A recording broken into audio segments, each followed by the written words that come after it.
दिल्ली से निकलकर हम लोग जो है नीम करोली बाबा के दर्शन करने के बाद अल्मोड़ा ज़िले के कसार देवी मंदिर में आए हैं।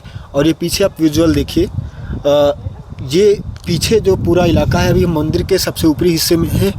और इस मंदिर के बारे में कहा जाता है कि यहाँ पे स्वामी विवेकानंद मेडिटेशन करते थे और बहुत पीसफुल जगह है। कम लोग आते हैं लेकिन बहुत शानदार व्यू और बहुत सुकून मिलता है। तो यहाँ के कुछ लोकल लोग हमारे साथ हैं, इनसे हम बात करेंगे। ये युवा हैं बेसिकली, इनसे जानेंगे क्या खासियत है इस जगह के बारे में। और सबसे पहली बात तो क्यों जो है ये जगह पे आनी चाहिए, आपको आना क्यों चाहिए उसके बारे में आप बताइए। आपका नाम क्या होगा? मेरा नाम शुभम परियार है। हम बेसिकली अल्मोड़ा के रहने वाले हैं। हम इधर से कॉलेज वगैरह करते हैं।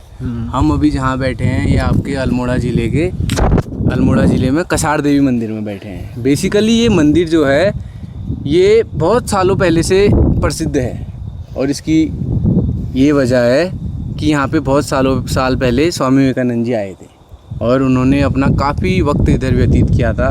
उन्होंने, आप यहाँ पे आगे देख सकते हैं बोर्ड में लिखा हुआ भी है कि if you come here you will directly connect your soul with God.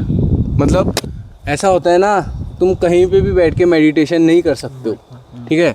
Meditation करने के लिए तुमको एक कनेक्टिविटी चाहिए नेचर से, तुमको ऊपर गॉड से, उसके स्काई से, सब कुछ चाहिए उसके लिए। तो ये जगह को माना जाता है कि ये अपने आप में बहुत पीसफुल है।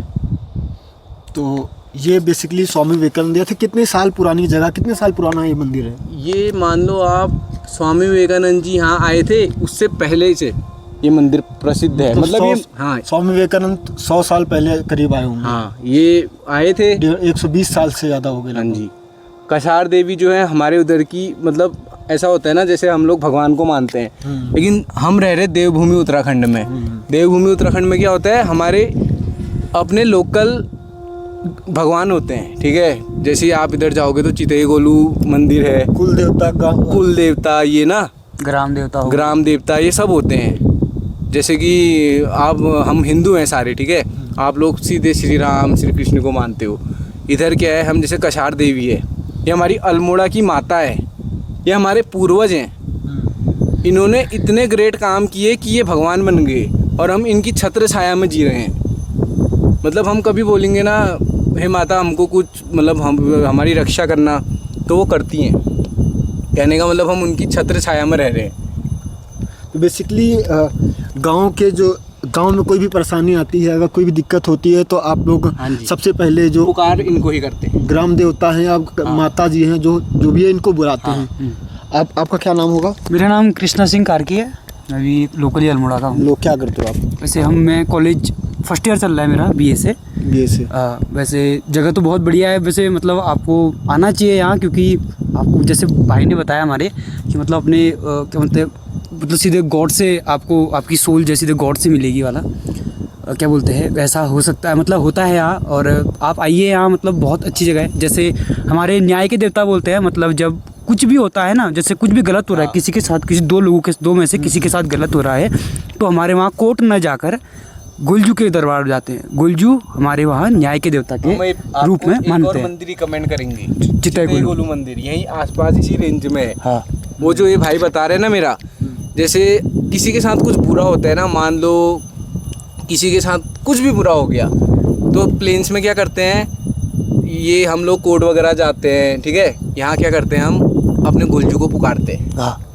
वहाँ गुलजू मतलब वो हमारे पूर्वज हैं, लेकिन अब वो डिवोटी बन गए हैं, हमारे भगवान बन गए हैं। और वो जैसे हमारे वहाँ क्या होता है पता है, कभी रोपाई वगैरह करते हैं ना हम, खेती बाड़ी, बारिश नहीं आती ना, तो हम पूरा गांव लेके मंदिर में जाते हैं, उनके आगे हाथ जोड़ते हैं कि बारिश नहीं आ रही है, कैसे खाएंगे, बट आ जाते हम करते हैं उधर जो भी उनको चाहिए, ठीक है। वो चीज़ें हम वहाँ करते हैं, 2-3-4 दिन बाद बारिश आ जाती है। अच्छा, पहाड़ों की जीवन की बात करें, आप लोग पहाड़ों में रहते हैं, पहाड़, हम लोग मैदानी इलाकों में रहते हैं। इसलिए मैदान और पहाड़ों के जीवन में बड़ा अंतर होता है। पहाड़ों में साफ़ हवा, साफ़ पानी मिलता है, लेकिन एक चीज़ है, पहाड़ों का जीवन बहुत कठिन भी होता है, क्योंकि यहाँ पे कभी भी लैंडस्लाइड होती है, बादल फटने की जो घटनाएं हैं, तो इन सब से कैसे आप लोग, मतलब कैसे मैनेज करते हैं? नहीं, मैनेज तो करना ही पड़ता है। कोई घटना हो गई या रात में हॉस्पिटल जाना होगा, इमरजेंसी में आया, तो 10-10 किलोमीटर दूर हॉस्पिटल हैं। हाँ, तो होते हैं, क्यों नहीं होते हैं, बहुत सी जगह हैं जहाँ होता है। हमारे उधर पता है इन केसेस में, जैसे प्लेन्स में क्या होता है, गली गली तक रोड है, हमारे सही उधर नहीं है। 8-8, 7-7, 10-10 किलोमीटर तक गांव बसे हैं, मेन रोड से अंदर बोल रहा हूँ मैं। अगर किसी की बाई चांस इमरजेंसी में तबीयत खराब हो गई ना, तो हमारे वहाँ बोलते हैं डोली, पहाड़ी में बोलते हैं डोली, जिसमें दुल्हन को ले जाया जाता है। दुल्हन को ले जाते हैं, उसमें पेशेंट को लाते हैं, चाहे वो औरत हो, आदमी हो, कुछ भी हो, और 2 बंदे एक बंदा आगे से उनको सड़क तक लाते हैं। हाँ, मतलब ये संघर्ष है। ये संघर्ष। अब अच्छा, ये चीज़ है, पहले पॉल्यूशन इतना नहीं होता था, पहाड़ों पे भी लोग आते हैं, बहुत सारे लोग आ रहे हैं, तो यहाँ पे जो कचरा भी फैलता है पहाड़ों में, तो कैसे इसको मैनेज करते हैं, कैसे होता है ये चीज़ें, कैसे होती है? पूरा शहर का शहर बसा हुआ है, तो यहाँ पे वेस्ट कैसे मैनेज होता है? ऐसा होता है, देखो, जो पहाड़ का लोकल बंदा होगा ना, वो कभी पॉल्यूशन नहीं करेगा। हम यहाँ पे कुछ भी करने आएंगे ना, अपना एंजॉय करने भी आएंगे, तो हम अपना सारा सामान समेट के जाएंगे। बट एक बात है, मैंने शहर के बंदे देखे हैं, वो अपना आते हैं, खाते हैं, पीते हैं, बट वो अपना सामान कलेक्ट नहीं करते हैं, है। उसके लिए जो लोकल के लोग उधर रहते हैं ना, वो हर वीकेंड पे, हर 10 दिन में, महीने भर में उधर की साफ़ सफाई करते हैं। क्यों? क्योंकि उनको वो जगह प्यारी है, मातृभूमि है हमारी ये। इस चीज़ के लिए हमारे पहाड़ के लोग बहुत कनेक्टेड हैं। बहुत ही स्ट्रगल ज़्यादा। तो है, स्ट्रगल हर जगह है। जैसे घसारी होते हैं ना, घास जो ले जाते हैं, हमारी मम्मी हो गई, हमारी आमा लोग, दादी जो बोलते हैं अम्मा को, पहाड़ी में दादी को आमा बोलते हैं हमारे वहाँ। जैसे जब घास लेने जाती है, बारिश में हो चाहे कैसे भी हो, कब पैर फिसल जाए, कब खाई में गिर जाए, पता नहीं चलता है।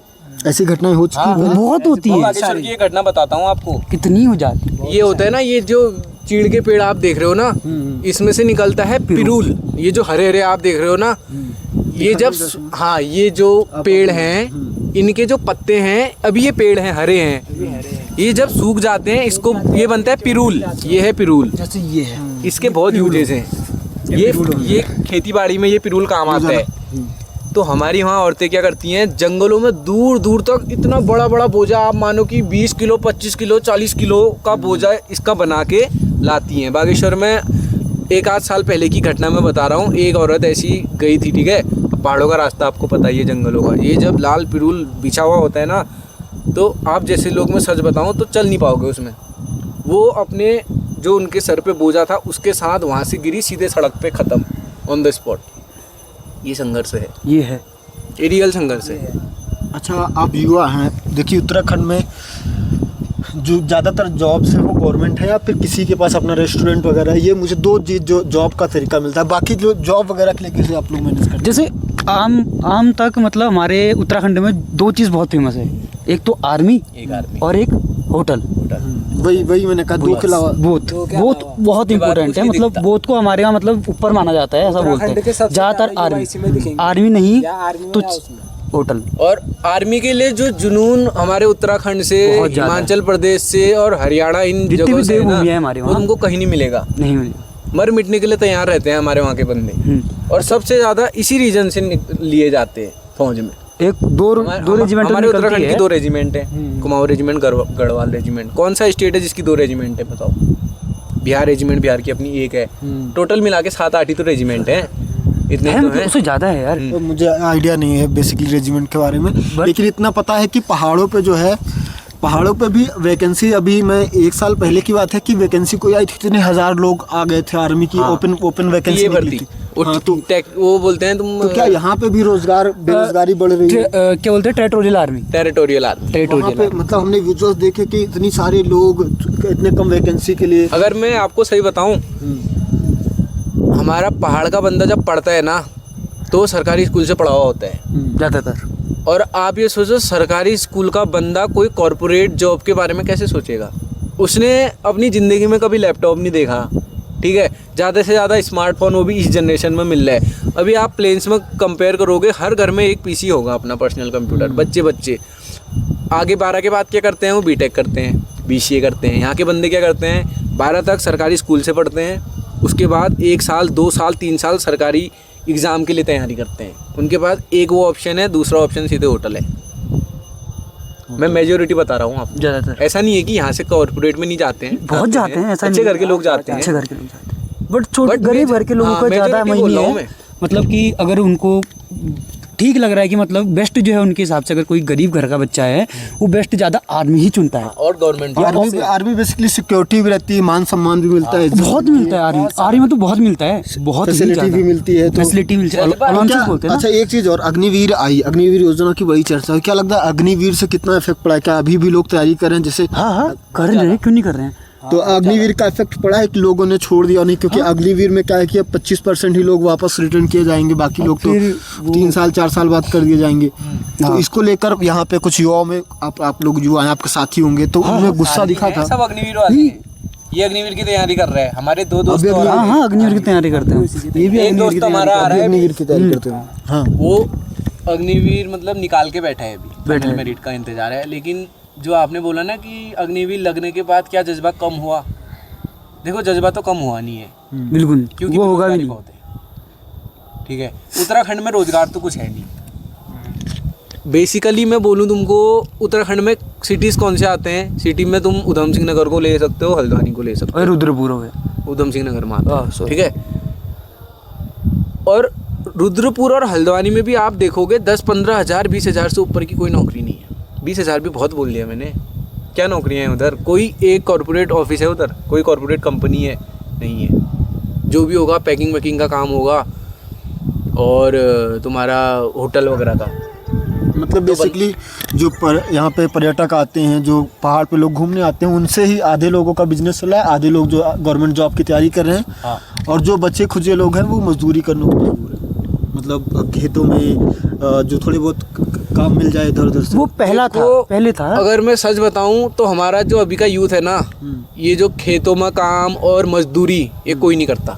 मैं 100 में से बोलूं तो मुश्किल से 1 या 2, क्योंकि पहाड़ के बंदे इतने जुनून वाले होते हैं, वो बोलते हैं सरकारी नौकरी ना निकली, हम खून पसीना अपना एक करके बाहर कमा लेंगे, आउट ऑफ इंडिया चले जाएंगे वो होटल में। हमारे कितने दोस्त हैं सऊदी अरब में 30-30 40-40 हज़ार में काम कर रहे हैं, 5-5 साल में घर आते हैं। पैसा तो कमाना है भाई।